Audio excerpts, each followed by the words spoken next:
As I was talking, I was thinking about Ryan. He was like, the dark cloud. I can be optimistic in certain situations, deals and buyers and things of that nature. Education around that will create those pops. And I think we do a great job of educating our people, you know? The optimism sometimes come with carelessness. You got to look at the carelessness that you have. Like, you got to address it. Like, you got to address your real issues. Right. And it's been a long time. So if you haven't been addressing your issues for a long time, like, you're going to run into problems. Welcome to the All Blends Perfectly podcast. Keith, Ryan, Harrison, Coalition Properties, and friends talking about the intersection between lifestyle, real estate, culture, art, and everything in between, because it all blends perfectly. Good day, good people, and welcome to another episode of the All Blends Perfectly podcast. And Happy New Year, right? Sure. Absolutely. Sure. All right. Yep. You get your pass. For you Yep. today. Yeah, Happy New Year. It's 2024, man. It's a whole new year. And a lot of things happened last year. So it was much. wild, right? So much. I feel like 2023 was the longest decade ever. But hey, we're here for another episode of the All Blends Perfectly podcast. I'm with my brother, Ryan Butler, Keith James. What's up? And I'm Harrison Beecher. And we are excited to bring you another year. And I guess before we dive into this year's content, last year we cranked out 26 episodes. Wow. In a year, right? Wow. Like, Yeah. Yeah. You put some little sounds on it when you do the clap sound. Clap sound. The background. Apollo style. Because they said to be in the top 1% of all podcasters, you just have to get to 21 episodes. So, I mean, I knew we were always elite, you know what I'm saying? Yeah, for sure. But congratulations on being extra elite. You know what I'm saying? 100%. Yeah, we did that. 1% of podcasts. That's our new theme right there. 1% of podcasts. Top 1% of Hey, podcasts. be like realtors, like top one half. Hey, you go know? ahead. Go put it in the caption and the bio and all of that. Top 1% of podcasts. All blends perfectly. Just by showing up. Just by showing up. That's literally it. I mean, I don't know how good or bad these podcasts are, but hey, yeah, the fact that we showed up and we did 26 podcasts in a 52-year week. Yeah. That means we're basically doing one every other week. And there was some level of consistency there. That was actually the goal, right? It really was. Yeah. Look at that. So you look back, hit a goal. Wow. When I look back over my life. And to your point of just showing up and being consistent, I think that's a pretty big theme of the year for 23, or at least an intention that was kind of necessary for us to still do what we did from a business and market and sales standpoint. Mm-hmm. But today we just wanted to kind of recap what happened in the market in 2023 and also give you guys some thoughts on what's going to happen for 2024, because that is a big part of the conversations we are having right now of people saying, well, you know, what was going on in the market and what should I plan for the next year? So Ryan, just as a top level, when you think about that 2023 real estate market, what was it like for you? What's your first memory and thought of the 2023 market? Well, it was bare. Mm-hmm. You know, if we look at the market across the board from the last 3-4 years, we're basically down. Every year it's about 10% down. Mm-hmm. So we're about 30%, 35% down in the market, and that's reflected across everything that we see. So, I mean, the fact that we had, 6 million homes sold collectively 3 years ago, and now I think the estimate was somewhere around 4.2 million that was sold for 2023. I mean, that's nationally, right? Mm-hmm. So to go from 6.2 million to 4.3 million, I mean, that's every year. And it didn't seem like it, everybody felt a little bit, but it's like the screws kept turning every year. It's like a little bit tighter, then a little bit tighter. It didn't happen all at once. Yeah. It wasn't like a collapse per se, but there was 100% a reduction in total sales volume across the board. Yeah. And one of the interesting data points we'll talk about today is the data from Bright MLS, which is our local multiple listing service. They did an interesting comparison from 2023 to 2018. And one of the biggest data points that stuck out to me was the difference in number of units or transactions, but then also that median sales price. So I think a big lesson that even when markets shift and adjust, there's still a lot of power in owning real estate over time. And there's still opportunity for those that chose to step in and begin their ownership journey, even when there was a lot of outside signals saying that like, oh, rates are this, or inventory's here, and I'm overpaying, I'm XYZ. A powerful data point that drives that home is that in 2018, there were 270,000 transactions in our MLS footprint. In 2023, that was down to 217. right? So around the percentages you were talking about, almost tracking exactly about a 30% drop from the number of homes sold. The volume of homes sold, though, in 2018, 91.3 billion in that footprint. 2023, 102 billion. Wow. So 30% drop, but more volume sold. Median price 2018 was 275. 2023, that median price is up to 385. So if Wow. you own something, right? We also almost a comparable 30% increase in my value as well. Yeah. So like that number kind of tracks along everything. And the last one to just think about is the months of supply of inventory. In 2018, the year ended with 3 months supply of inventory. In 2023, it was only 1.5. So literally half the amount of product in the market to be able to buy. And I think that showed up in a lot of the different ways we were helping our clients, and that weird dichotomy of fear, concern, cost increase, but for the right property, you still had to take action. Wow. So That's in our Bright MLS? that's Bright MLS. So that's Okay. the entire Bright MLS footprint, like Pennsylvania down to Southern Virginia, like our area. Wow. Yeah. Wow. And the inventory, I mean, the it's like glass half empty or glass half full, Mhm. right? Right, So, right. low inventory means that price is going to go up, Mhm. right? But low Facts. inventory, and then some people would say, well, it's not enough transactions because not a lot of buyers. Mhm. But there's not a lot of buyers, but there's also not a lot of homes. So Yeah. it's kind of matched up together. In fact, 2023, if I recall, was the lowest In sales 30 years. in 30 years. Yeah. So 2023 was the lowest amount of transactions that the United States of America has had in 30 years. Wow. It's real. It's powerful. LA Times had an article giving more detail on that number, saying that it was around 3.78 million actually transacted at the end of 2023, which was a 30% reduction compared to what you saw before. Is that what it's going to be, the finalized number? This they was think it's a gonna be? December article, so they may Okay. come out and update it. Oh no, Yeah. no, that's January 19 that came out. So that's looking at the end. so It was it ended up at 3.78. 3.7. Yeah, Wow. That's pretty low. yeah. Yeah, it is pretty low. So Keith, you were out helping a lot of our clients on all sides of the market. What did you see? What's your reflections on 2023? You know, it's interesting. Of course, we're always talking about interest rates, right? And how interest rates have impacted the market. What I will say though, on the positive side in 2023, people got more comfortable with where the rates were at in 2023. Mhm. So I think a lot of our clients, buyer clients, were very much so, okay, this is what it is. If I can afford it, I'm going to buy it. Yeah. If that makes sense. Mhm. And I think in the lending world, the lenders got more creative and they got more products in their portfolio to strategize to be able to help buyers do what they needed to do to purchase the property. Mhm. So I will say, on the positive side, our clients were very educated and had the opportunity to win at a high level. It got interesting, at the end of the year of 2023, when our, Secretary of Treasury, Janet Yellen, went online to say, hey, we're going to see 3 cuts in interest rates in 2024. And at that time, I think that was around the beginning of December. And after she said that, my phone started blowing up, right? Or we're going to get in the media. It's funny how the media controls a lot of this stuff. Yeah. You saw the Instagram post. You saw, I think 2 weeks ago, we saw a 10% increase in mortgage applications. I haven't seen anything like that since 2021. Yeah. If that makes sense. Yeah, when the rates were like bottomed out. Yeah, Exactly. yeah. 10% increase of mortgage applications. Like that's huge across the US. That's huge. And so I think we're heading in the right direction. And it's funny because I went on a listing appointment this morning, actually. That's why I got on a suit. And when I showed her net profit, she was coming out over $100,000 in a profit, over $100,000 in profit. And she bought the house in 2019, if that makes sense. Yeah. So to that point, in our hyper-local area, property still appreciated and people still got value in the market.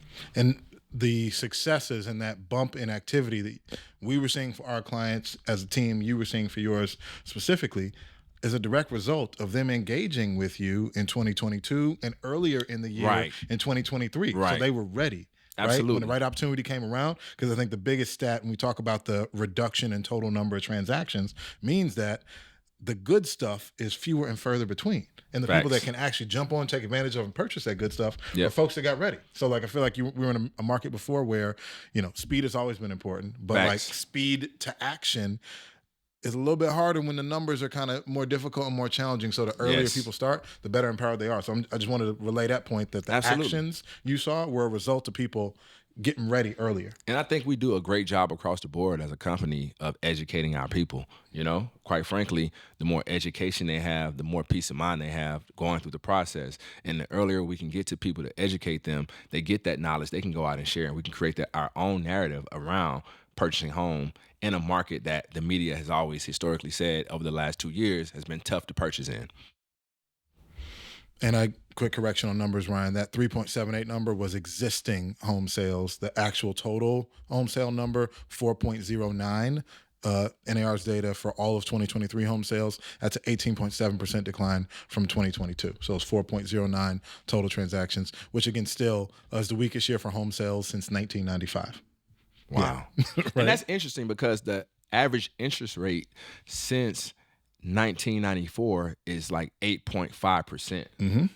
So that's kind of like a direct correlation Mm-hmm. in where rates are at and what they've been doing over the last 30 years. And just how fast they went up too. Like that's the other part too. Oh, Right? my People God. got concerned and freaked out that they went up quick, and that's Yeah. what caused that kind of shock Yeah. and fear in the market. But as Yeah. you said, people got used to it. Facts. People still had the need to move, still had life situations that required it. Yep. So transactions still happen. Yep. So I think that was my biggest takeaway from the year is that while there was change, while there were different scenarios that were happening and a change that felt like it happened pretty quickly into 2022 and beginning of the year, Right. those that got acclimated to the change still took action and still were able to reap benefits. And when they call us and talk to us in a few years, we have the assumption that Yep. the numbers should still go up as protected by supply and demand. Right. We still have a significant supply and demand Yeah, deficit. I feel like in 2022 it was more of an emotional year of like, oh my God, like this is tough, and the emotions were like with the way interest rates went up and how fast they went up in 2022, like the emotion behind purchasing was tough, and in 2023 it was kind of like, oh well, this is what it is. Yeah. This is reality. I need to buy a house. So what can I afford? And I think people took a deeper dive into their budget as well, which is super cool to see people taking initiative to look at what they can afford. And I think that helps them across the board financially, just in general. Love it. Ryan, anything else you thought from the year and then looking at some of that data? No, I mean, I think I'm curious to see where we're going to go this year. Oh, yeah. Yeah. Oh, yeah. What's Right. the perfect segue, man? You can give us what's your gut telling you? What are your data telling you? What are the activities you're seeing telling you about how this year is gonna start rolling, start going? You probably shouldn't start with me. I don't want to start with that dark cloud right now. Hey, So no, this- but honestly though, I feel like there's a balance, there's a real. I think we all have different perspectives, so we'll let you want to ruminate on it a little bit when we come back to you? Or you I wanna mean, give it? I just think that it's still going to be a rough year. Yeah. I just fundamentally think there's going to be a rough year. I think what's happening is people are finally adapting Mm-hmm. to how the economy is. Mm-hmm.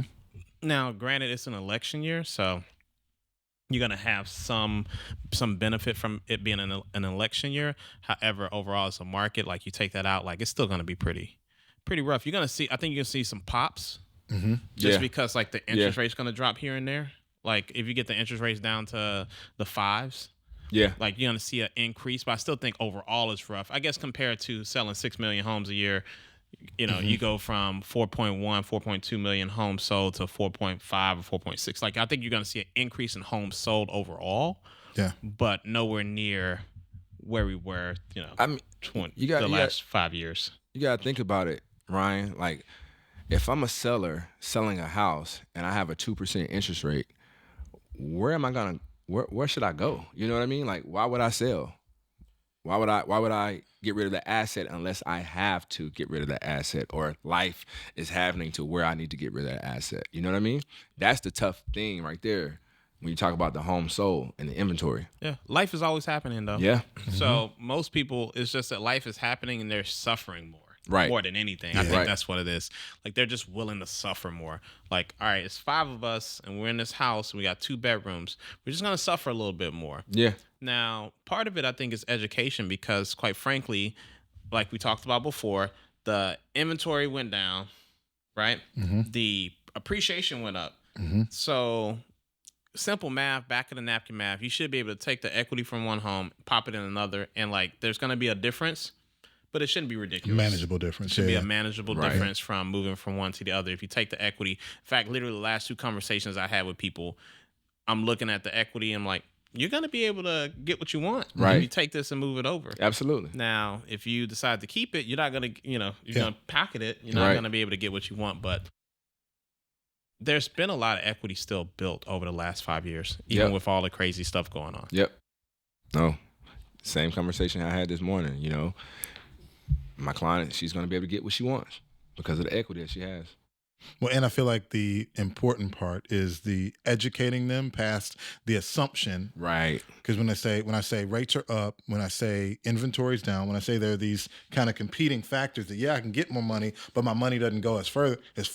I was talking with our friend Marcus here earlier about this concept of inflation. And while it is great news that inflation is slowing down, the analogy I made is like we blowing up this big balloon in the room, and that balloon was getting blown up quickly. Like, yo, this balloon is full of hot air. I can't see around it. It's everywhere in front of me. And even though I'm not blowing up that balloon as fast, it's still in the middle of the room. Like it's still there. Like I still have the impacts of inflation. So while it is a positive thing on the lending side that inflation has slowed down and it's impacted rates, people's pockets are still in a different place where, to your point, Ryan, that will create some challenges and things they got to navigate in hard discussions and, quite frankly, discipline around budgets, man. Like I feel like we can't take some of this positive news about, a little bit more transaction, a little bit more like activity as something that we are anywhere close back to those kind of boom times or positive times that we were before. Absolutely. The fundamental, you hit it. I mean,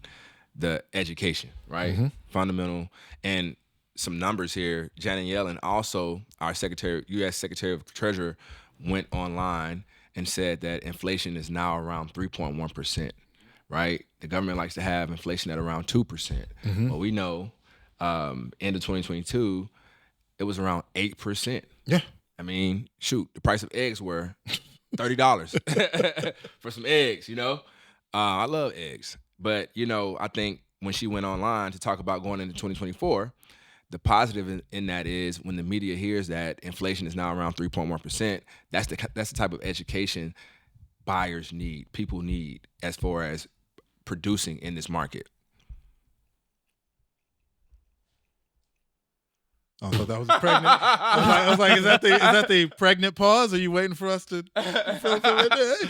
No, for real. Like I was thinking about as I was talking, I was thinking about Ryan. He was like the dark cloud. And I'm like, I always look at, I can be optimistic in certain situations, especially when it comes to like deals and buyers and things of that nature.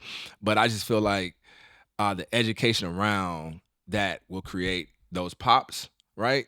And I think we do a great job of educating our people, we just do. Clarity is power, man. Like clarity is power. Even though there may be a darker cloud than maybe there was a couple years ago. Well, it's like just be real about it, though. It's just being real and being honest to yourself about what's going on. And I think a lot of people have, the optimism sometimes come with carelessness. Yep. So you got to look at the carelessness that you have. Like, you got to address it. Like, you got to address your real issues. Right. And it's been a long time. So if you haven't been addressing your issues for a long time, like, you're going to run into problems. Like, it's kind of like anything else, whether that's managing your cardio or your weight or whatever. Like, you just keep letting it go. It's just going to keep building up. You can't just be like positive intent. Right. You actually got to like do more than the intent. You have to actually do. Yeah. So. Yeah. Love it, man. Well, let's wrap it up with a couple.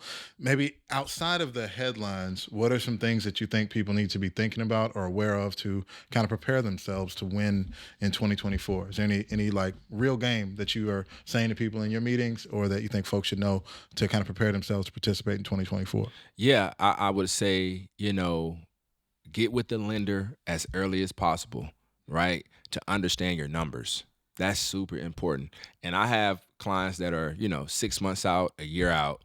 I want them with the lender ASAP because, people are window shopping every day and they're looking at these calculators online, and those are not the right numbers online, people. The numbers that you see on Zillow, the numbers that you see on Redfin, those are not the accurate numbers. So get with the lender early so you can understand if you like this type of house, with the amount of money that you want to put down, what is going to be your monthly payment? Two most important numbers, right? That's the equation, the monthly payment and the cash to close, right? For the type of house that you like, if you're shopping and window shopping, you think you're going to be at a, comfortable number, you need to get with that lender so you can understand the accurate number with the amount of money you want to put down. So that would be a tip that I would highly recommend for people that are out there looking to purchase real estate. Know your numbers, baby. Get them early. Don't assume, and let a professional help you actually navigate and get the real. Absolutely. Ryan, any final thoughts of the game? You want to put them on for 24? Yeah, I mean, I think that you get to choose how you want to look at the year. Mm-hmm. So you can look at it as hard and you can give up, or you can look at it as hard and you have to do more. You get to choose. So that doesn't mean you have to stop buying properties. In fact, I think it's going to be more investor-centric more now than ever. I mean, we're seeing it literally. We got a deal on today. the table right now. We're looking at deals right now. Yeah. So when I walk through the door, Ryan got a deal for me. I'm like, man, can I sit down? You did sit down. I waited till you sit down, and then I saw you cross your legs. And see, you was relaxed. Yeah, you saw me. You was relaxed. You was like this. I was like, okay, this is a great time. This is a great time. Yeah. Are you in a position to receive this opportunity? Yeah, right, for sure. Right, yeah. Because just because it's good don't mean it's easy, baby. Mm-hmm. You know? So this is a good deal. This is not an easy deal. Right. And so we're trying to make it work. Absolutely. I love it, man. Love it. And my thought would be for folks that are looking at navigating the year, pay attention to what the big money folks are doing everywhere, right? Oh, what is Wall Street doing? What are banks? What are like making the deepest pockets? They moving to Miami and making money. Well, two of the main headlines I've seen, and maybe because I see them that come up over and over again, is talking about continued investment in single family real estate by a lot of the big money firms. BlackRock. And if this is what the people whose whole business is money in return and long-term gain are doing, that to me says it's a reason to continue to consider it. And if you know that they're making a play to acquire a lot of that product, and there's already a deficit in inventory of it for everybody else to buy, that's going to create a situation where that single family home ownership goal of a lot of folks can get really challenged. We had a crazy low number in a stat I talked about in one of our other videos. It was only 904 single family detached homes sold in all of DC in 2023. Right. And if this is a product that people are hype about and excited about, you really just got to be intentional and thoughtful about where you are willing to go to get it. Because if you want that product in the city, we still got options. Right. It may not be in the dream neighborhood right now, but owning that product gives you more option and leverage moving forward. So Absolutely. That's probably what 10% of the total transaction volume of the city. Like 904, we're usually somewhere between 8 to 10,000 transactions a year in DC. Oh yeah, it's a very small. I mean, it's a small number. And that product specifically though, because that's what a lot of the big boys and folks around the country are buying.